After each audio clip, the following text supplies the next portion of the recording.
Hello, hello. Welcome back to Weekly Tips and Tactics. We all know about active listening, or so we believe we know what active listening is. But this week, I want to take this to a new level. I want to take this to new heights and incorporate a different way of hearing along with adding that element of inquiry that is actually going to transform the way you experience conversation. Now, people might be saying, what's the importance of this when we're, on a life recovery journey? Well, it's extremely important, and it's extremely important for many reasons. But if you think about how we started in a space of being passive, aggressive, impulsive, and operating with a lot of knee-jerk reactivity. Active listening, especially with the incorporation of the power of inquiry, truly changes the way that we listen, how we hear, what we're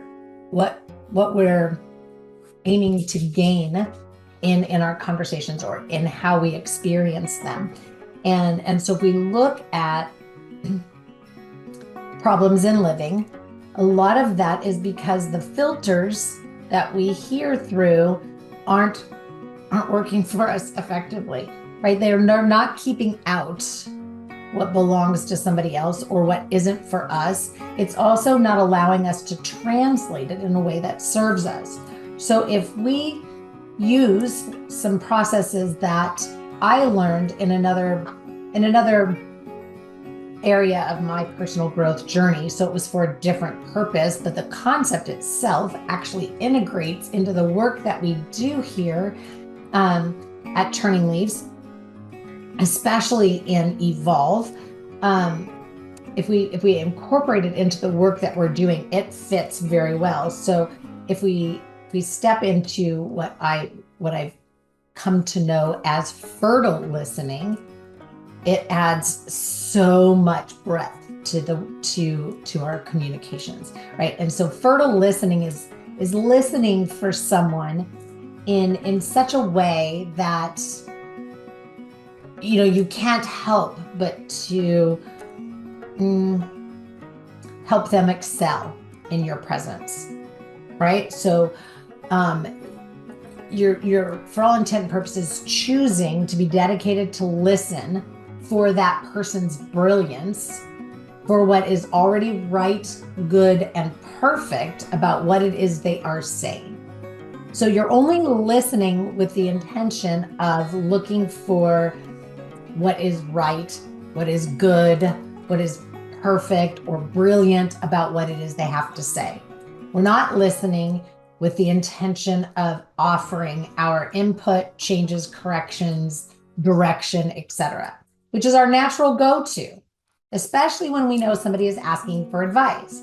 But the purpose for this is that fertile listening space, which we incorporate with all of our active listening skills, is to then first respond with, of course, any inquiry that we need for clarification, right? Like, help me understand at a deeper level. Let me make sure that I have things clear. But then we want to celebrate, right? That what naturally emerges when we're listening for all that is right, good, true, perfect, brilliant in what somebody is saying. Then and only then, so once we've, inquired for deeper understanding, we've confirmed that we have clarity and we're offered our celebration, then and only then do we offer any refinement. And we never offer refinement without asking first if they want to receive it. If they're not open to receive it, then it's going to set us up for feeling less than, or it's just going to fall flat, right? So if we offer refinement or input or opinion where it isn't going to be received, isn't wanted, isn't needed, isn't the purpose for why they asked you to listen in the first place, then it's going to cause issues, right? So refinement is the improvement or the clarification of something by making small changes. So it's looking for those little impurities or unwanted elements, it based on your opinion, your perception, your interpretation, right? So you never propose this in a way that is telling them they're incorrect or what needs to happen. It's more of a refinement, like what I hear, how this would speak to me better, or right? Like it's all based on you, not on them. So when we're really looking to incorporate active listening, what I'm getting at is, one, we got to make sure we're not being passive, aggressive, impulsive, or knee jerk. We have to know that for a fact that why it is we're listening. So we want to ask before we even start a conversation, like, are you asking me to just listen? Perhaps they want to just vent, because it's a different way for me to hear you than if, say, you're asking me to join you in a conversation. And if it is a conversation, are you then going to be open to input, or are you looking to collaborate? How do we want this conversation to go back and forth, right? That responsiveness, and we have to utilize the art of pause so that we can inquire effectively, right? And so in that, it's making sure that we have brought in a space that says, this is how I hear, this is what I'm interpreting. Like, am I on target before I start telling you what I hear that is great about it, and perhaps offering any refinement. So that is something that is really hard to work on, and we do actually dive into this quite a bit in Evolve, and perhaps you're even at that stage with me right now, but perhaps you're not. Maybe you haven't gotten there yet. So definitely reach out. Let's have a small conversation about it.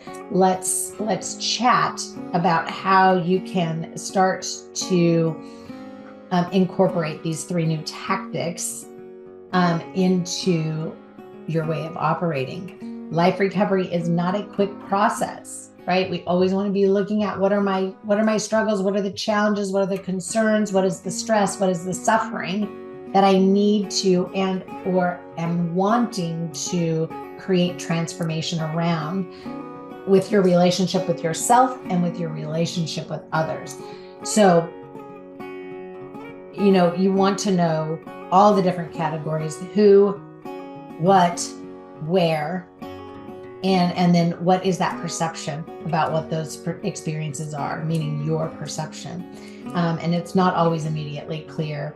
There's a lot of times multiple concerns and challenges that we have to transform. And so we have to start with, creating that priority list. So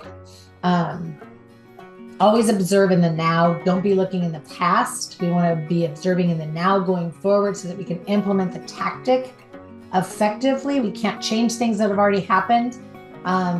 There are no do-overs in life, unfortunately. So we want to implement these tactics in the now going forward, and always be identifying what went well and why, what could have gone better, why, what doesn't work, how am I going to use my shelving system appropriately, and what do I need to dump, right?